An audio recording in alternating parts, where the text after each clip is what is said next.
Hi friends, మరొక వీడియోతో మీ ముందుకు వచ్చాను. వెల్కమ్ బ్యాక్ లక్ష్మీ చెల్సం బ్లాగ్స్. ఈరోజు రెసిపీ వచ్చేసి స్వీట్ అండి. పాయసం చేస్తున్నాము, కొంచెం డిఫరెంట్గా, టేస్టీగా. ముందుగా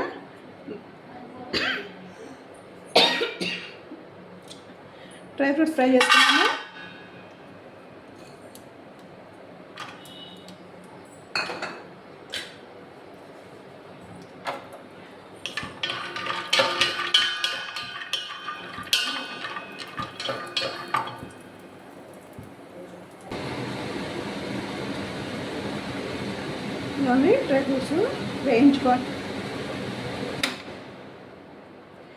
డ్రై ఫ్రూట్స్ వేయించుకొని ఇలా పక్కకు తీసుకున్నాము. ఇప్పుడు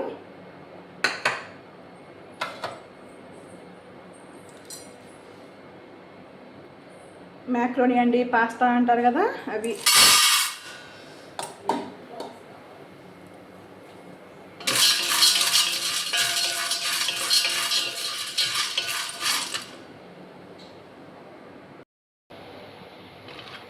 చూడండి ఫ్రెండ్స్, మంచిగా సిమ్లో పెట్టి నేతిలో వేయించుకున్నాము. 1/2 లీటర్ మిల్క్ వేసుకోవాలి. ఇప్పుడు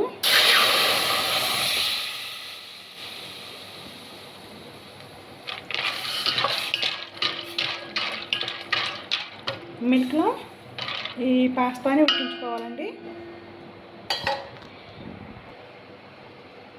చూడండి ఫ్రెండ్స్, కొంచెం ఉడకబెట్టింది కదా, పాలు పొంగి వచ్చాయి. ఇప్పుడు 1 కప్ మ్యాక్రోనీ వేసానండి.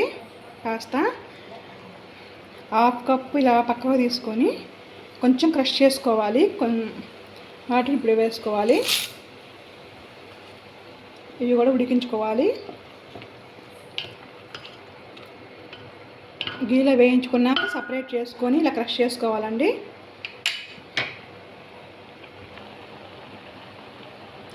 ఉడికిపోయిందండి పాస్తా.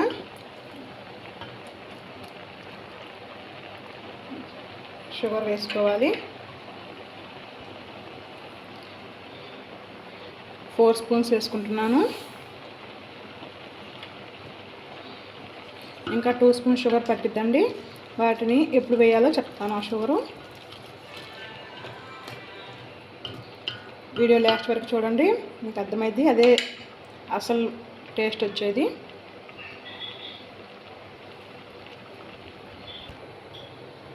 ఇలా మరొక ప్యాన్ తీసుకొని 1/2 స్పూన్ నెయ్యి వేసుకొని ఈ 2 స్పూన్ షుగర్ ఇక్కడ వేసుకోవాలండి. వాటర్ వేసుకోకూడదు. వాటర్ వేయకుండా క్యారమిల్ చేసుకోవాలి.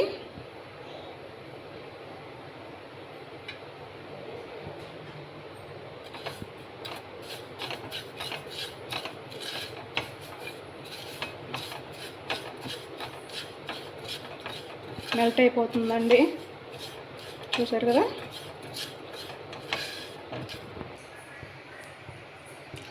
కొంచెం కూడా వాటర్ వేయకుండా సిమ్లో పెట్టి కలుపుతూనే ఉండాలండి. కొంచెం చేదు వచ్చినా కూడా రెసిపీ అంతా పాడైపోతుంది, చేదైపోతుంది పాయసం కూడా. ఇప్పుడు గట్టి పడకుండా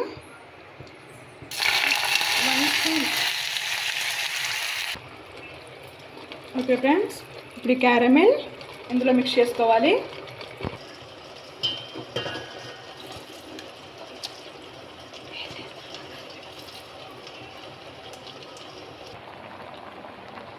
ఓకే ఫ్రెండ్స్, రెడీ అయిపోయింది. ఫైనల్గా ముందుగా ఫ్రై చేసి పెట్టుకున్న కాజు అండ్ కిస్మిస్, మీకు నచ్చిన డ్రై ఫ్రూట్స్ వేసుకోవచ్చండి. ఇలాచీ పొడి వేసుకొని